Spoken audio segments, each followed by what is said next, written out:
சாதாரணமா இருந்த ஒரு விஜய இந்த உயரத்துல தூக்கி வச்சு கொண்டாடிக்கிட்டு இருக்கிறீங்க.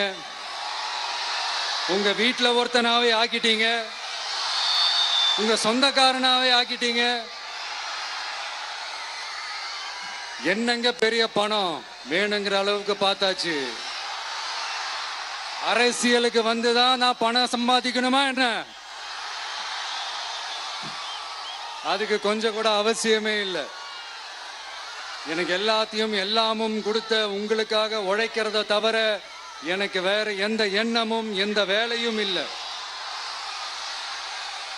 விஜய், விஜய் அண்ணா, விஜய் தம்பி, விஜய் தம்பி, நம்ம விஜய், நம்ம விஜய்னு என்னடா இந்த விஜய் தனியாளா இருப்பான்னு பார்த்தா எப்ப பாரு மக்கள் கடலோட மக்கள் கடலாவே இருக்கிறானேன்ட்டு இந்த எதிரிகளுக்கெல்லாம் தெரிஞ்சவன நம்மளை பத்தி கண்ணாபின்னான்னு பேச ஆரம்பிச்சிருக்கிறாங்க. அதாவது நான் மரியாதையா பேசினா கூட அதை தவறா எடுத்துக்கிறாங்கன்னா பாத்துக்கங்களேன்.